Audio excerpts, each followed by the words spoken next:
Olá, seja muito bem-vindo ao Jornal da Record News. Esta edição também está ao vivo no nosso canal do YouTube e no Facebook da Record News. Vamos aos destaques desta quinta-feira. Brasil registra 61.884 óbitos por coronavírus. 1.496.858 casos já foram confirmados. E só nas últimas 24 horas são 1.252 óbitos. Reviravolta no caso Miguel. O Ministério Público denuncia prefeito de Tamandaré, em Pernambuco. Ele pagava a mãe do menino com dinheiro público. Carteira digital de trânsito agora é válida em todo o Brasil. Motoristas podem substituir a carteira física por aplicativo no celular. Lei da cesárea. O Tribunal de Justiça de São Paulo considera inconstitucional legislação que autorizava cesáreas sem indicação médica no estado. Novo jeito de fazer compras. Drive-thru teve que se reinventar e está fazendo sucesso nesta pandemia.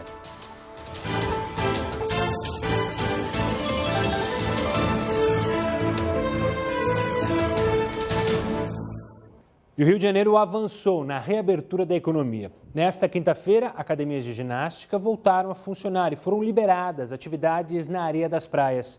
Nos restaurantes, os clientes puderam ser servidos nas mesas com novas regras de higiene e distanciamento social. Tava todo mundo com saudade. As portas reabriram, mas cheias de regras de segurança. Os funcionários usam máscaras especiais, tudo milimetricamente planejado. O setor de bares e restaurantes foi um dos que mais sofreram com a pandemia. Cerca de 27 mil pessoas foram demitidas. A gente sabe que vai ser difícil, vamos começar lá de baixo, mas com fé em Deus a gente vai conseguir.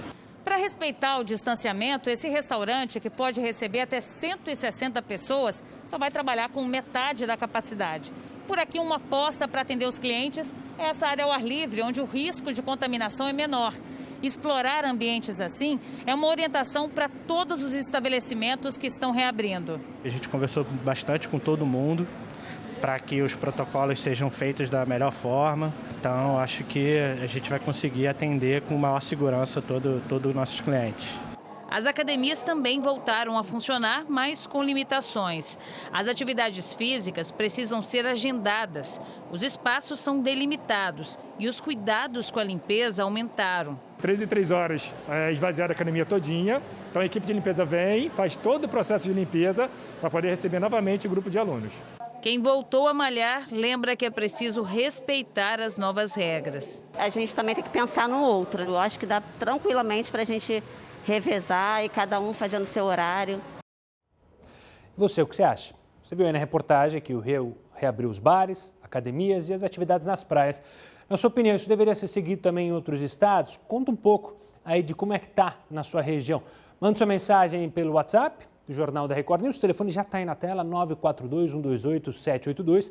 Pode participar também na nossa live no Facebook e no Twitter, #JRNews. Você participa, manda sua mensagem e, claro, espaço aberto também para você comentar outros temas que a gente mostra aqui no Jornal da Record News.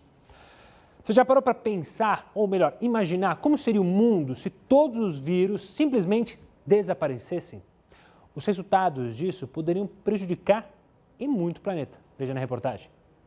Os vírus foram responsáveis por matar entre 50 e 100 milhões de pessoas durante a pandemia de influenza, isso em 1918.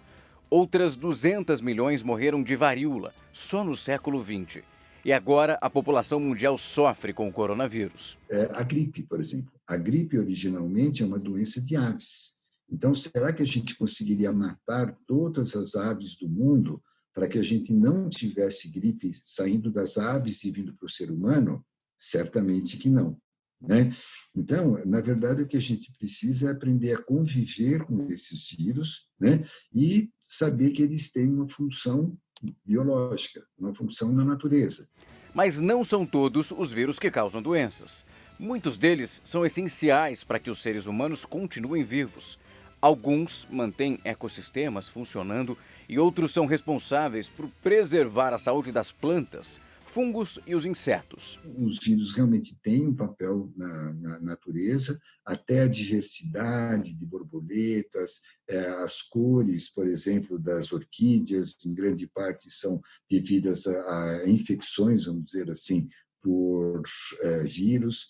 Então, nós não conseguimos e não devemos ficar totalmente livres dos vírus. E mesmo que os cientistas quisessem acabar com todos os vírus, provavelmente isso seria impossível. Não dá nem para saber quantos deles existem.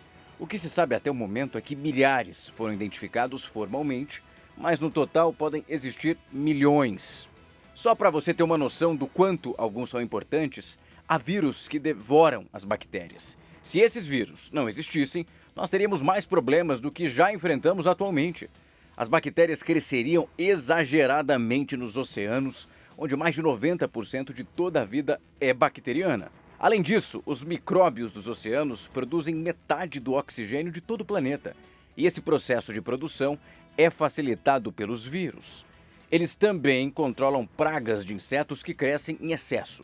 Alguns ainda beneficiam diretamente os seres humanos. Pesquisadores descobriram que um vírus chamado GBC faz com que pessoas contaminadas com ebola sejam menos propensas a morrer. Isso significa que alguns vírus benignos podem ajudar a proteger você de outros agentes que causem doenças. Além disso, existe um tipo de tratamento chamado fagoterapia, que usa o vírus para atacar infecções bacterianas. O tratamento está crescendo agora porque muitas são resistentes aos antibióticos. Também há expectativa para novos tratamentos contra o câncer. Pesquisadores estão analisando vírus que destroem as células que causam a doença. Se os estudos forem em frente, o tratamento poderia ser menos tóxico e até mais eficiente. A esperança é que a cada dia os pesquisadores descubram novos benefícios dos vírus, que não causam doenças e que encontrem vacinas contra aqueles que prejudicam a saúde, como o coronavírus. E a Organização Mundial da Saúde informou que a vacina contra o coronavírus testada no Brasil é a mais avançada em pesquisas. Nesta quinta-feira, a OMS revelou que 17 vacinas estão em fase de testes clínicos. Entre elas, a vacina contra a Covid-19, estudada pela Universidade de Oxford e pela empresa AstraZeneca, que hoje é a mais avançada no que se refere ao desenvolvimento. O produto já, inclusive, entrou na terceira fase de testes clínicos, enquanto outras 5 vacinas ainda estão na segunda etapa. E ainda falando sobre o coronavírus, pesquisadores descobriram partículas do coronavírus em amostras de esgoto de Florianópolis, de novembro do ano passado. Se a descoberta for confirmada, será o primeiro relato de presença do coronavírus nas Américas. Na China, pesquisadores encontraram traços do coronavírus em amostras do esgoto de Wuhan em outubro e na Itália de dezembro do ano passado. O estudo em Florianópolis foi feito por pesquisadores da Universidade Federal de Santa Catarina em conjunto com cientistas espanhóis. Especialistas acreditam que pessoas infectadas possam ter apresentado sintomas que, na época, foram atribuídos a outras doenças respiratórias que então eram conhecidas. Agora a gente conversa com Heródoto Barbeiro sobre as eleições municipais. Heródoto, esse ano nós teremos voto impresso e, antes de mais nada, uma boa noite. Olá, Gustavo. Olha, não vai ter voto impresso. Não vai ter voto impresso. Apesar de que há uma decisão do Congresso Nacional dizendo que haveria voto impresso. Por que razão? Porque algumas pessoas duvidam de que a urna eletrônica possa ser inviolável. Mas o Supremo Tribunal Federal entendeu o seguinte: se você imprimir o voto, você perde com uma das características fundamentais do voto, que é o voto secreto. Porque você imprime, e aí alguém pode ver, pode olhar, pode saber em quem você votou. Portanto, nós não vamos ter voto impresso, pelo menos por enquanto. Aliás, o ministro Barroso, que agora é presidente do Tribunal Superior Eleitoral, disse o seguinte, que tem mais ou menos umas 5.000 urnas eletrônicas no Brasil. Para botar uma impressora em cada uma, teria que mudar essa urna que a gente está mostrando aí e mais uma impressora. Gustavo, sabe quanto é que isso custaria para o nosso bolso? A módica quantia de 2 bilhões e meio de reais, 2,5 bi. Além daqueles 11 bi, que é quanto a gente gasta com a Justiça Eleitoral. Nós gastamos com a justiça eleitoral desse país, é do nosso bolso, 11 bilhões de reais por ano, essa aí, ó. E aí a gente ia gastar mais 2,5 bi que não tem. E o próprio ministro chegou à seguinte conclusão, dizendo, olha, esse negócio de querer votar e voltar para voto de papel seria a mesma coisa do que voltar para o videocassete. Ô, Gustavo, você lembra o que era um videocassete? Ah, obrigado por essa pergunta, porque fica parecendo que você acha que eu sou novinho. Como eu lembro, quando eu tinha que ir na locadora e tinha que entregar o videocassete rebobinado, né? A fita cassete rebobinada, senão eu levava multa. Aí você ia na locadora, você lembra disso? Não? Pegava um videocassete e tal, tinha o de 4 cabeças, 2... Pois é, você imagina o seguinte, hoje você entra na TV da sua casa, na IPTV, vê tudo quanto é filme que você quer, não é? E ele usou essa figura curiosa. Você, olha, voltar para voto escrito é a mesma coisa do que voltar para videocassete. Então nós não vamos ter não, porque a urna ela é segura e certamente a gente vai ter oportunidade ao longo do tempo, ao longo desse ano, de conversar várias vezes para dar informações para as eleições municipais, para as pessoas escolherem o melhor candidato a prefeito e o melhor candidato a vereador. Valeu, Herói. Daqui a pouco você volta aqui no JR News. Vamos falar do caso Miguel, porque o prefeito de Tamandaré, em Pernambuco, pode perder o mandato. Ele pagava empregadas domésticas com dinheiro público. Uma delas é a mãe do menino Miguel, que morreu ao cair do 9º andar do prédio. O Ministério Público de Pernambuco apontou o crime de improbidade administrativa supostamente cometido pelo prefeito de Tamandaré, Sérgio Hacker. A denúncia veio à tona depois da morte do menino Miguel, de 5 anos, que caiu do 9º andar do prédio de luxo onde mora o prefeito, no Recife. Miguel era filho da empregada doméstica do prefeito e foi deixado sozinho no elevador pela primeira-dama, Sari Corte Real, indiciada por abandono de incapaz que resultou em morte. Depois do caso, a investigação mostrou que Mirtes Renata Santana de Souza, a mãe do garoto, era contratada como gerente de divisão da prefeitura. Recebia um salário de R$ 1.015. A mãe dela, Marta Maria Santana Alves, estava lotada na Secretaria de Educação do município. Recebia R$ 1.327. Além das duas, uma outra funcionária, que ganhava R$ 1.186 dos cofres públicos, trabalhava na casa de praia do gestor. O relatório da promotoria identificou que, de 2017 para cá, a prefeitura gastou mais de R$ 193 mil com 2 das funcionárias e a Secretaria de Educação utilizou mais de R$ 72 mil do Fundo da Educação Básica para pagar a outra. A Prefeitura de Tamandaré informou à promotoria que o prefeito Sérgio Hacker devolveu o dinheiro gasto aos cofres públicos. Por isso, não teria havido prejuízos. Mesmo assim, o Ministério Público pediu o bloqueio de bens do prefeito, no valor que passa de R$500 mil. Para a secretária de Educação do município, também houve bloqueio de bens, de mais de R$ 145 mil. O Ministério Público pede a punição dos gestores com penalidades previstas na Lei de Improbidade Administrativa, que incluem pagamento de multa, perda do cargo ou função pública e até suspensão temporária dos direitos políticos. Embora ele não tenha recebido diretamente o dinheiro, ele naturalmente enriqueceu-se ilicitamente, pois obteve uma evidente vantagem patrimonial dessa prática. O prefeito Sérgio Hacker afirma que não há qualquer pedido de cassação ou de afastamento do cargo, que ainda não foi comunicado sobre a ação judicial, mas que vai se defender das acusações e recorrer da decisão. Já a secretária de Educação de Tamandaré disse que vai provar na justiça que não cometeu irregularidades e que vai recorrer da decisão de indisponibilidade dos bens. E olha, o cenário ainda é de destruição 2 dias depois do ciclone Bomba passar devastando a região sul do país. Santa Catarina decretou nesta quinta-feira estado de calamidade pública. No Rio Grande do Sul, equipes do Corpo de Bombeiros e Defesa Civil distribuem lonas aos moradores que tiveram as casas destelhadas pelos fortes ventos. Quase 120 mil residências continuam sem energia elétrica. A maior parte dos municípios atingidos pelo ciclone é de Santa Catarina. Em Florianópolis, algumas árvores ainda não foram retiradas das ruas. Quando a gente viu, o vento já estava chegando, a gente só deu tempo de deixar tudo no chão e sair correndo. Até agora eu ainda tô em pânico, parece assim que não ia passar. A Defesa Civil decretou estado de calamidade pública no estado.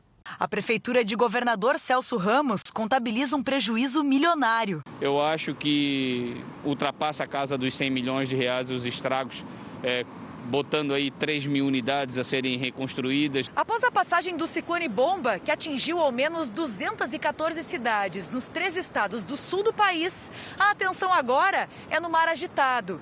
O fenômeno meteorológico se deslocou para o oceano. Aqui na praia de Tramandaí, a faixa de areia praticamente desapareceu. A ressaca é tão forte que parte do calçadão foi destruído. Nós temos aí ondas aqui da Praia-Mar em torno de 3 metros de altura. Já estamos aí fechando 24 horas de ressaca. Nós precisamos que a ressaca dê trégua, e a gente calcula aí mais um dia ou 2 ainda, para iniciar os trabalhos de recuperação. As embarcações devem evitar ir ao mar. Ao todo, 10 pessoas morreram e 2 estão desaparecidas. Em Peruíbe, no litoral de São Paulo, as fortes ondas também avançaram sobre a orla. Câmeras de monitoramento gravaram um momento em que a água do mar invadiu um quiosque em frente à praia. Prefeitura e Defesa Civil trabalham para resgatar 9 embarcações que afundaram após a passagem do ciclone. E o Tribunal de Justiça de São Paulo considerou inconstitucional a lei que autorizava cesáreas sem indicação médica no estado. Por unanimidade, os membros do órgão especial do TJ entenderam que a lei estadual estava impedindo uma esfera que é de competência da União. A lei da cesárea é de autoria da deputada estadual Janaína Pascoal e foi sancionada pelo governador João Dória em agosto de 2019. Na época da votação, o projeto gerou grande polêmica e enfrentou resistência entre entidades médicas e sanitárias. A autora do projeto alega que ele daria às mulheres mais autonomia e diminuiria a mortalidade de mães e bebês. De acordo com a deputada, a vontade das mães de terem filhos por cesárea já é respeitada na rede privada. Assim, a comprovação da lei seria apenas para estabelecer o mesmo direito para quem é atendido em hospitais públicos. Para os críticos, não há confirmação de que o maior acesso às cesáreas diminuiria a mortalidade materna ou dos bebês. E a lei poderia sobrecarregar o SUS devido ao aumento das cirurgias. Vale destacar que o Brasil já é criticado por ter a segunda maior taxa de cesáreas do mundo, com 55,6%, enquanto a Organização Mundial de Saúde recomenda que a taxa ideal oscile entre 10% e 15%. E o aplicativo que substitui o documento do carro agora é válido em todo o Brasil. O Serviço Federal de Processamento de Dados anunciou que os documentos cadastrados no aplicativo chamado Carteira Digital de Trânsito já são válidos em todo o país. Os documentos de porte obrigatório pelo motorista podem ser substituídos por um aplicativo no celular, mesmo com o mesmo valor legal do documento impresso. O registro é válido até mesmo quando o celular está sem conexão com a internet. E para os casos de veículos dirigidos por mais de uma pessoa, o aplicativo tem a opção de compartilhar o documento com até 5 motoristas. Vamos falar de novo com o Heródoto, porque o ministro da Economia, Paulo Guedes, mudou requisitos para autorização de concursos públicos. Heródoto, quais são os novos critérios? Olha, na verdade, os novos critérios são velhos critérios. Apenas eles estão sendo explicados agora, né, para que a gente possa ter uma ideia melhor. Vamos falar só da proposta do governo federal, não estadual e não municipal. É o seguinte. Bom, o que precisa para fazer um concurso público? Primeiro, precisa ser vaga. É ou não é? Precisa ter vaga, precisa fazer o concurso. Segundo, o contratante, no caso do governo federal, tem que ter grana. Se ele não tiver grana, ele não pode contratar. Agora você diz, bom, mas quanto é essa grana? Essa grana é o seguinte, a pessoa entrou, ela tem direito a receber o salário, porque ela é funcionária pública, tá certo? Bom, então termina aí? Não, não termina aí. Por que não? Veja, para ficar mais claro, é só uma explicação, não tem nenhuma opinião aqui. Vamos mostrar então o nosso gráfico é o seguinte. Vamos lá. Critério para realização. Tem que existir vaga e tem dinheiro para pagar salário. Isso vale para qualquer poder público, mas ele está preocupado aí com o governo federal. Bom, mas esse dinheiro para pagar salário vai até quando? Bom, vai do período em que a pessoa trabalhar para o governo federal. Vamos ver quanto tempo isso leva. Segundo o cálculo feito aqui pelo Ministério da Fazenda, Isso leva aproximadamente 70 anos. Por que razão? Porque a diferença entre o funcionário público e o funcionário da iniciativa privada é que o funcionário público tem estabilidade. O funcionário da iniciativa privada não tem. Ora, se ele tem estabilidade, ele vai receber salário durante todo o período que ele trabalhou. Vamos supor que fosse, 35 anos de trabalho, ou 30 anos de trabalho. Depois ele vai receber mais 25 anos como aposentado, vamos supor que ele viva mais 25 anos. E depois ele vai deixar uma pensão para a sua esposa, para o seu dependente, de aproximadamente 6 anos. Se você somar tudo isso, dá aproximadamente 70 anos de pagamento. Por isso, o poder público, ao contratar um funcionário público, e ele tem direito, ele tem que pensar o seguinte: eu tenho que ter grana para pagá-lo durante 70 anos. Período que ele está na ativa, período que ele é aposentado e o período em que o dependente dele for receber. Esse cálculo eu nunca tinha visto antes. É bom a gente fazer esse cálculo? Lógico. Por que razão? Porque, logicamente, o governo precisa do dinheiro dos nossos impostos para poder pagar salário, pagar aposentadoria e pagar pensão. Então, uma coisa é você contratar, outra coisa é você ter dinheiro ao longo do tempo para poder manter, então, os funcionários, como eu disse, diferentes da iniciativa privada. Os funcionários públicos têm estabilidade, os da iniciativa privada não têm. Eu acho que é um cálculo interessante, porque ao longo de todo esse período, obviamente, e é justo que seja assim, isso vai ser bancado pelos impostos que nós pagamos para a prefeitura, para o governo estadual, para o governo federal, para poder manter a máquina estatal funcionando, para que os funcionários possam receber aquilo que eles têm direito. Mas olha, Gustavo, é um cálculo para ser feito, é uma conta para ser feita e para a gente pensar a respeito dela. É isso aí. Bom, Heroto, daqui a pouco você volta e participa mais uma vez aqui do JR News. Agora a gente vai falar de um caso bem curioso. Um shopping de Botucatu, interior aqui de São Paulo, decidiu adotar um drive-thru diferente. Veja só, os clientes entram com os carros nos corredores dos shoppings e então retiram as mercadorias nas portas das lojas. Só que não foram só eles que inovaram ou tentaram inovar. Veja só. O shopping explicou que liberou o chamado drive-thru indoor para manter a segurança dos clientes durante essa pandemia. Quem vai até lá retirar essas compras precisa seguir algumas regras. É obrigatório usar máscara, andar com a luz do farol baixa, respeitar o limite de velocidade de 5 km por hora e nunca sair de dentro do carro. Antes de ter acesso ao shopping, o carro passa por uma triagem para verificar se o veículo solta muita fumaça ou está com vazamento de óleo. Além disso, é proibido entrar com carros movidos a diesel e motos. O serviço vai funcionar entre as 11 horas da manhã até as 8 da noite. Ainda é importante deixar claro que a escolha do produto deve ser feita antes pelos canais online da loja. No shopping só é permitida a retirada, mas não foi só o shopping que resolveu inovar. Muitas mulheres não deixaram de lado a vaidade só porque clínicas estéticas estão fechadas. Em Miami, elas podem parar num estacionamento para receber uma injeção de Botox dentro do carro. Isso por cerca de R$ 1.500. Talvez todo esse cuidado com a beleza seja para participar de algum evento especial, já que tem casamento drive-thru também. As cerimônias acontecem em lugares abertos, os convidados acompanham tudo de dentro dos carros e comemoram com muito barulho. E as grávidas não ficam sem festa não, viu?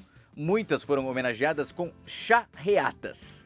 Os amigos e familiares decoraram os carros e motos com bexigas e entregaram os presentes tudo pela janela.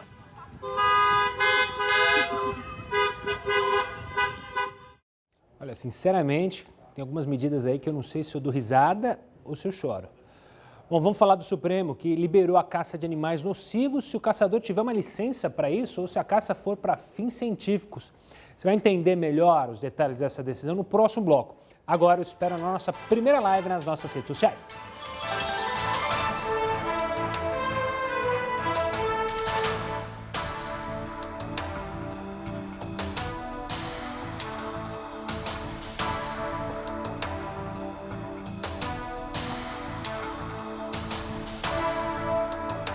Estamos no ar com a sua participação. Você pode mandar mensagem por WhatsApp, por Facebook, pelo Twitter, sinal de fumaça, o que você quiser, que a gente tem um bate-papo aqui nos intervalos. Começando pelo WhatsApp, a Valéria diz: eu acho isso um absurdo, aqui no meu bairro está tudo aberto, bares a todo vapor, como se não houvesse amanhã. Então a Valéria preocupadíssima.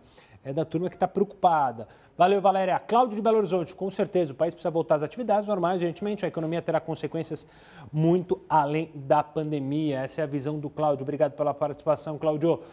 Dalto de Itaguatinga, sim, sem sombra de dúvidas, pois temos uma parcela de comerciantes sendo duramente penalizados. Essa é a opinião do Dalto de Itaguatinga, no Distrito Federal. João de Pontal do Paraná, não mesmo, a população não está preparada para a liberação, o indivíduo não coopera com o coletivo.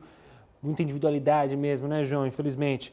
Ana do Rio de Janeiro, não, pois o povo brasileiro não tem consciência do perigo que corre, sempre acham que isso não vai acontecer, que não é nada com eles, enfim.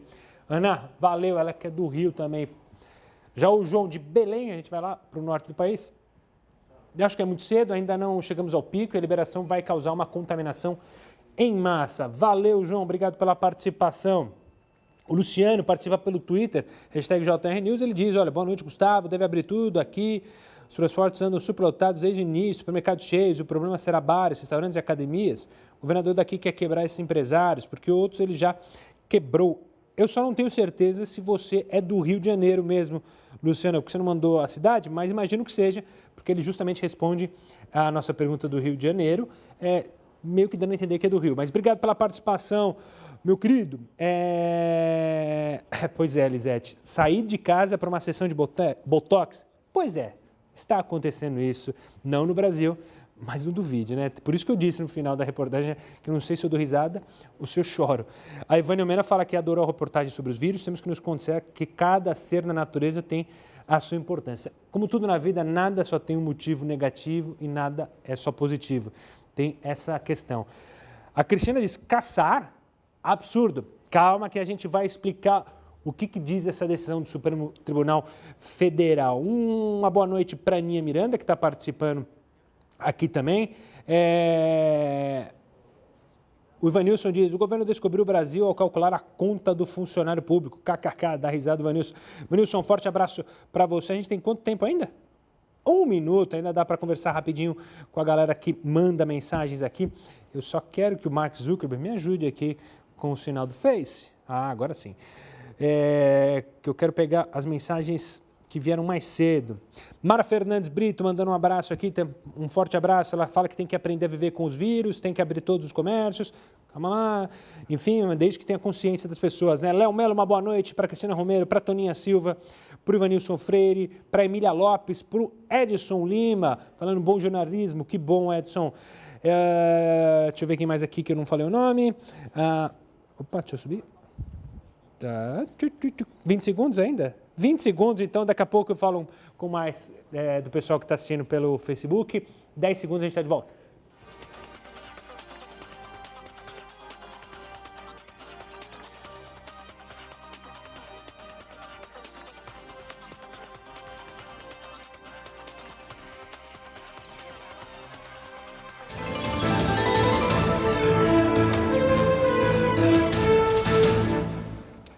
Estamos de volta para falar da Pan-Amazônia, região da floresta amazônica que abrange 9 países e perdeu o equivalente a 5 estados brasileiros ou a todo o território do Chile de floresta entre 1985 e 2018. A análise foi feita pela MAP Biomas Amazônia e mostra que em 2018 havia 10% a menos de floresta nesta região do que em 1985. O Brasil concentra a maior parte do bioma, ou seja, mais de 60%. E foi o país que mais perdeu cobertura florestal neste período. E olha, o Supremo Tribunal Federal liberou a caça de animais nocivos mediante licença para fins científicos aqui em São Paulo. Quem está aqui para comentar essa decisão com a gente é o Alessandro Azzoni, especialista em direito ambiental. Alessandro, obrigado pela participação aqui conosco mais uma vez. Primeiro, explica para a gente por que essa decisão refere-se a São Paulo, o que ocasionou esse pedido de análise lá pelo STF e explicar um pouco como é que vai estar liberada a caça, não está? Que aspectos podem ou não podem para ter uma caça a animais? Na verdade, Gustavo, essa lei ela foi basicamente uma lei de 2018 pelo Estado de São Paulo que visava a proibição de qualquer tipo de caça. E ela entrou em vigor e o PTB, né, entrou contestando sobre a legitimidade do Estado em fazer uma legislação concorrente na União e isso chegou no Supremo justamente porque é uma questão constitucional. E o Supremo chegou à conclusão de que o Estado de São Paulo ela poderia fazer uma norma suplementar. Ela poderia, quando muito, não proibir a caça, como ela já tem uma norma, tem uma norma nacional, ela não poderia simplesmente restringir, ela poderia limitar, ou seja, podia colocar qual era o período que poderia ser feita a caça, em que regiões, que tipo de abate poderia ser feito, e realmente ela foi muito mais além disso, ela proibiu qualquer tipo de caça. Na verdade, o que o STF ela coloca é somente as espécies nocivas, né? Ela fez uma proteção, a preocupação do STF nessa decisão, ela foi uma questão de proteção do meio ambiente. Existem alguns exemplos de espécies invasoras que acabaram, que podem, como ela não é do nosso ecossistema, do nosso habitat brasileiro, e elas acabam ficando sem predadores naturais, e elas acabam se desenvolvendo de uma forma tão absurda que você tem que fazer um controle dessa espécie de forma humana, você tem que intervir tirando essa espécie da natureza para que ela não prolifere e acabe até suprimindo as espécies locais. Um grande exemplo disso, nós tivemos nos anos 80 o caramujo gigante africano, que ele veio como um substituto do escargot e com a ideia de que isso seria um grande investimento, muitas pessoas compraram, começaram as suas produções e perceberam que não caiu no gosto popular brasileiro e acabaram soltando essa espécie na natureza. Além de elas se multiplicarem por causa do ambiente tropical, elas se proliferaram de uma forma tão grande que acabaram invadindo as partes de a questão das produções hortaliças, e fora isso ela traz também o contato com áreas contaminadas, ela acaba passando alguns protozoários, trazendo até risco para a população local. Então, na verdade, a preocupação do STF foi justamente a proteção ao meio ambiente, e ele não quebrou a lei, veja bem, ele não quebrou a lei, ele considerou que o artigo 3º dessa lei ele se encontrava de forma abusiva. Então, ele restringiu, ele realmente ele considerou inconstitucional o artigo 3º que proibia o manejo e erradicação de espécie declarada nociva e invasora, que de qualquer hipótese não poderia ser feito a não ser por autoridade governamental. Ele considerou isso como inconstitucional e, por sua vez, ele teve que fazer uma revisão no artigo 1º, na qual proibia qualquer tipo de caça, porque se uma vez ele libera a caça desses animais nocivos e invasores, ele acaba tendo que fazer essa revisão parcial no artigo 1º. Então, na verdade, não foi uma liberação. Tá certo, Alessandro. Obrigado pela explicação didática, simples, para as pessoas justamente entenderem. Ele deu esse exemplo do caramujo. Tem o javaporco, que muitos agricultores aqui do sul, sudeste do país tem que lidar, que é uma raça que misturou javali com porco, um híbrido que cresceu muito essa comunidade no Brasil e atacou e destrói muitas plantações, e justamente por isso que a caça é permitida. Então fica explicado, muita gente estava preocupada, essa questão aí tão levantada pelo STF depois da lei. Agora a gente vai falar do ministro André Mendonça, que é o convidado de hoje, do JR Entrevista às 10 horas da noite. Você vai poder acompanhar o programa com o ministro logo depois aqui do Jornal da Record News Coladinho, não perca. Uma pesquisa realizada nas principais comunidades brasileiras mostra como é que está sendo o impacto da pandemia na vida das pessoas que moram nesses lugares, nas comunidades. Você vai entender essa pesquisa daqui a pouquinho, no próximo bloco. Agora te espere mais uma live.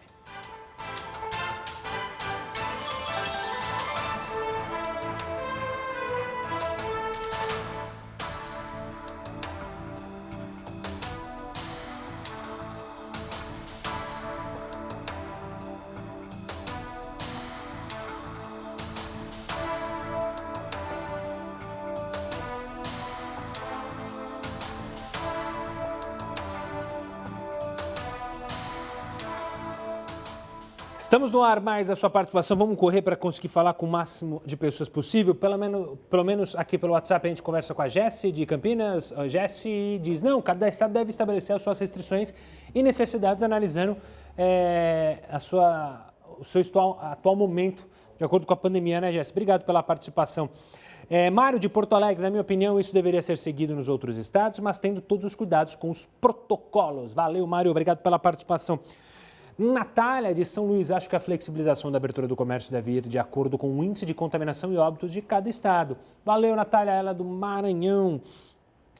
Agora a gente vai até Santa Catarina, em Blumenau, com o José, com muita responsabilidade, tudo pode ser reaberto. O problema é que o povo tem dificuldade de seguir regras, né? E até um pouco de individualidade, né? A doença não vai me atingir, só que a doença pode te atingir e passar para outra pessoa que pode, de fato, sofrer com ela, né, José? Obrigado pela participação. Agora a gente vai até São Paulo, fica aqui em São Paulo com o Dércio. Na situação caótica que estamos, nem o Rio, nem outros estados deveriam adotar essas medidas. Obrigado pela participação. Marcelo de Brasília diz, eu estava acompanhando aqui no Face, acredito que cada estado tem suas características, então as medidas devem ser de acordo com como cada um se apresenta. Obrigado pela participação. Vamos conversar agora com o pessoal do Facebook. Toninha Silva diz, e o corona indo com tudo para o interior. Em Guarulhos parece ter estabilizado, a Toninha dizendo, Guarulhos aqui na grande São Paulo. A Cris fala dos animais, isso está errado, animal coisa, deixa os animais em paz, tem poucas exceções. Cristina Romero. Espero que você tenha entendido um pouco da entrevista, explicando que algumas espécies são invasoras.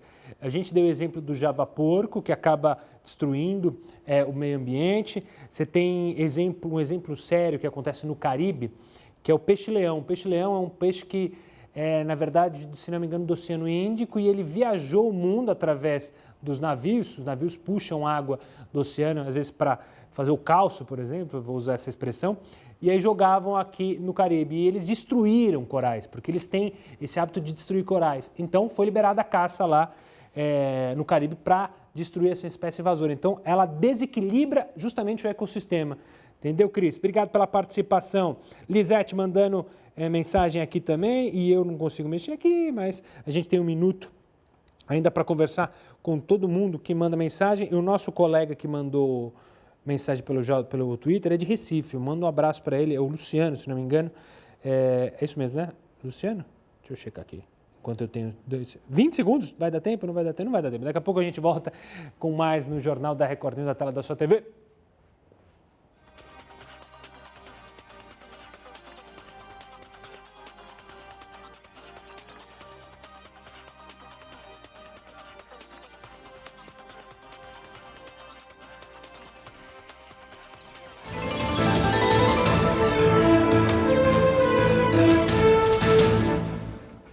Estamos de volta para falar de uma pesquisa realizada nas principais comunidades do Brasil que mostra como é o comportamento das pessoas e o impacto da pandemia na vida delas. Quem traz os resultados para a gente é Emília Rabelo, que é a fundadora do Outdoor Social. Emília, obrigado pela participação aqui conosco. Eu queria começar então que você levantasse para a gente quais são as curiosidades e os dados que vocês descobriram sobre a pandemia e o reflexo que ela causa nessas comunidades, o medo, a aflição, o isolamento social. Olha, boa noite a todos, primeiramente. O que a pesquisa do Outdoor Social trouxe de muito revelador é que 78% das pessoas que moram em comunidade fizeram, o isolamento. E dos 32% que não fizeram isolamento, que saíram, 84% foram para trabalhar, ou seja, com um risco, com o receio de perder o emprego, se arriscaram para ir trabalhar. Um dado muito importante também, que motivou a gente até fazer um outro trabalho, uma outra pesquisa, é que 74% viu o vírus chegar muito perto. Se não teve a doença, alguém da família ou algum parente, algum amigo contraiu o coronavírus. Então, isso quer dizer que a pandemia chegou em larga escala, infelizmente, nas comunidades e que as pessoas estão conscientes dessa doença. Eu acho que o mais importante também é desmistificar a ideia de que tá no samba, tá no baile funk, não se importa com isso, ou tá com a desinformação. E, pelo contrário, as pessoas estão convivendo com Covid-19, sabem que existe e muitas delas contraíram a doença.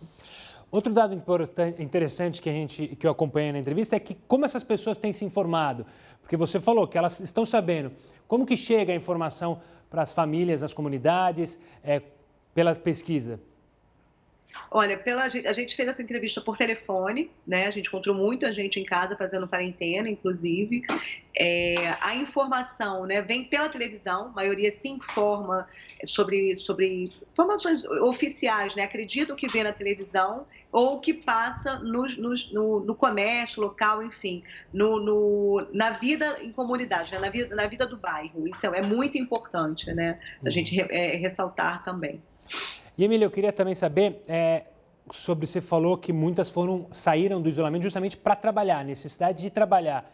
O que vocês detectaram na pesquisa relacionado ao otimismo, à preocupação com a economia, com ficar desempregado, com achar emprego nas comunidades? Então, a gente teve uma taxa de desemprego grande no início, mas mesmo desempregados têm otimismo na ideia de que quando acabar a pandemia, eles vão retomar os seus empregos, e as mulheres são as mais otimistas, inclusive. Então, eu acho um dado bem interessante, porque você também está numa situação de crise, né? Mas com pessoas ainda otimistas, isso mostra que a gente pode ter uma retomada, né, com paixão, né, com calor humano e com esse acreditar que é tão importante numa reconstrução. Emília, eu quero agradecer demais a sua participação, parabenizar pelo trabalho também da Outdoor Social, com esse levantamento super importante para tentar entender e compreender o que pensam justamente as pessoas que vivem na comunidade, e hoje a gente tem que deixar bem claro que são as pessoas mais atingidas pelo vírus, principalmente pelo acesso à saúde. Você já omitiu ou até aumentou alguma informaçãozinha na hora de montar o currículo? Acha que isso pode ser considerado um crime? No próximo bloco a gente traz detalhes sobre isso, claro que veio muito à tona nesses últimos dias. Agora eu te espero na última live do dia.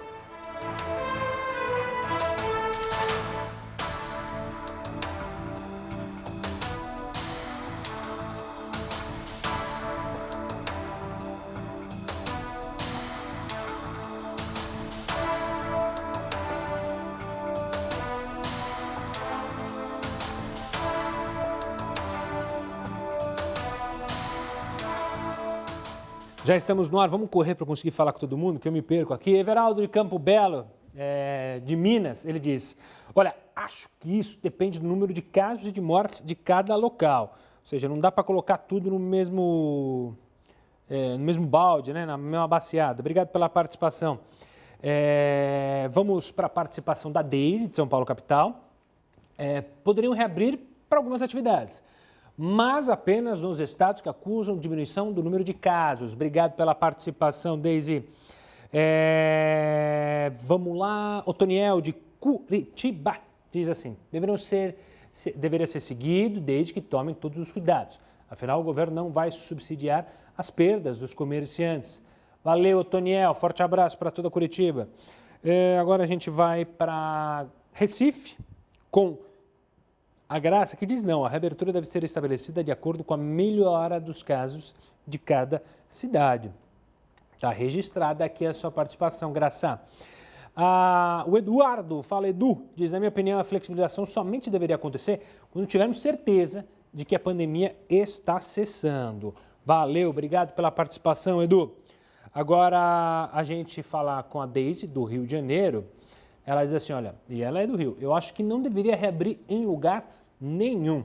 Ponto final, pelo menos é o que diz a nossa querida Deise. Obrigado pela participação. Vocês que mandam um abraço também para a Dea Belcanto, que manda aqui um joinha para todo mundo que está acompanhando a nossa live. A Mara Fernanda Brito, ela disse, olha, a gente precisa trabalhar, ela é de Campinas, aqui no interior de São Paulo, disse que já tivemos tantos vírus, então que precisa trabalhar, pelo menos é o que acha a Mara, desde que a gente tenha responsabilidade, né, com o próximo, né, Mara? Usar máscara, fazer a limpeza, a higiene pessoal, enfim. A Silvia Regina diz, boa noite, uma participação feminina gigantesca, é isso mesmo. Boa noite, abre tudo, com cuidado e prevenção, todos precisam trabalhar, 120 dias sem ganhar um tostão é dose. Obrigado pela participação. A Toninha assim, mentira no currículo dura o tempo de uma boa entrevista e dizer que o inglês está enferrujado é pior ainda. Valeu. Obrigado pela participação, Toninha. Deixa eu correr aqui no Twitter, que eu fiquei devendo a participação do nosso colega, que é lá de Recife, falar o nome dele direitinho, senão ele vai ficar bravo comigo, né? É o Luciano mesmo. Uma ótima noite para você. Luciano, que ele é de Recife, ele está mandando um abraço para o Heroto. Ele diz, Gustavo, jornal hoje muito bom, informações de suma importância, um abraço de toda a Recife e até amanhã. Forte abraço, Luciano, obrigado pela participação. Em 20 segundos a gente está de volta para o último bloco do Jornal da Record News.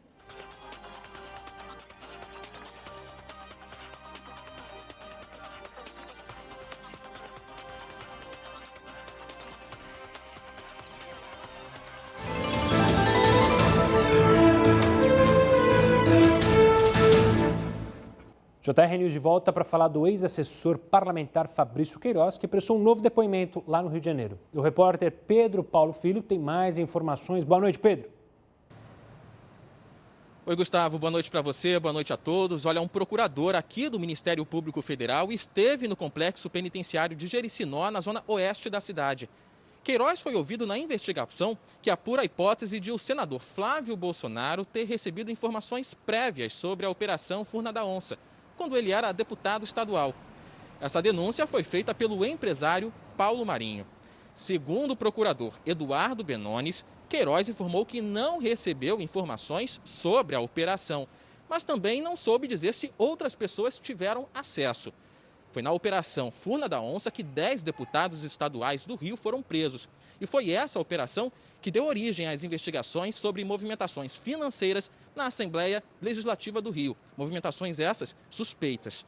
E esse foi o segundo depoimento de Fabrício Queiroz no caso. No começo da semana, Queiroz já tinha sido ouvido pela Polícia Federal.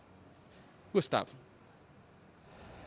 Obrigado pelas informações. Agora a gente te pergunta aí, você já omitiu, até aumentou um pouquinho ali, dá uma exageradinha na hora de informar o seu currículo, na hora de montar?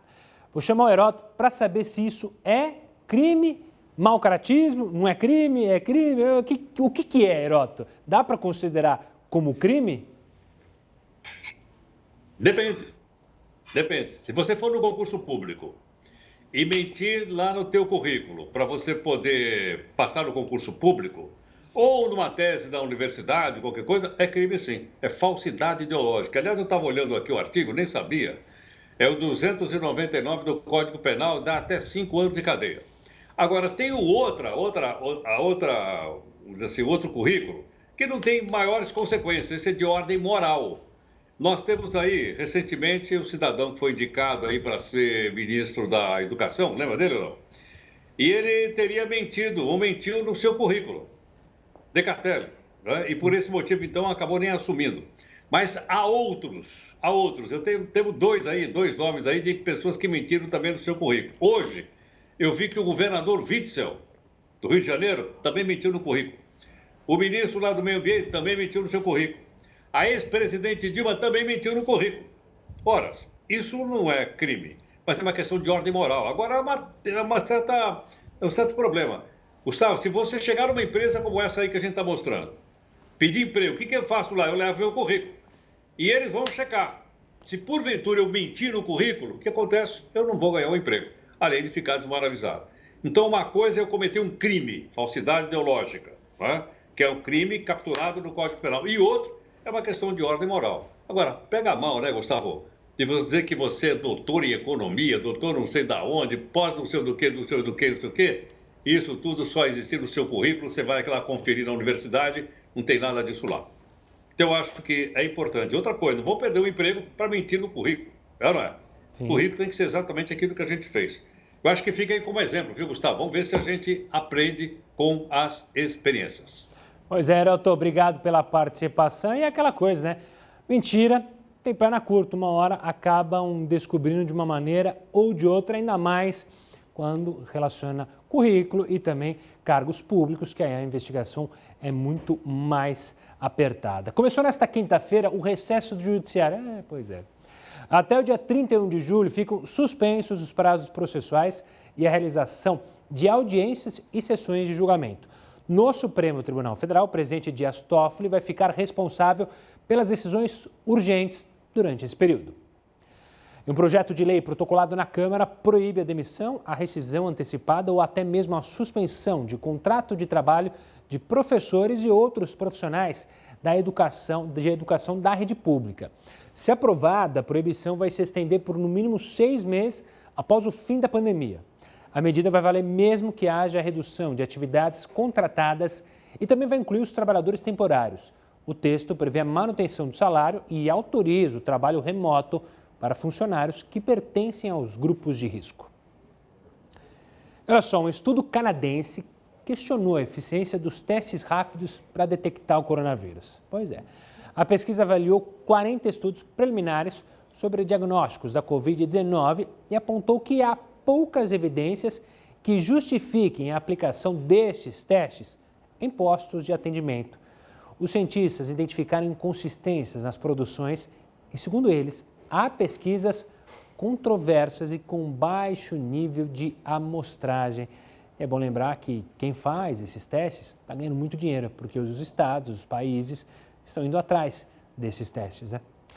O Jornal da Record News fica por aqui. Acompanhe agora mais uma edição do Jornal da Record e, na sequência, o JR Entrevista. Tenha uma ótima noite. Tchau, tchau.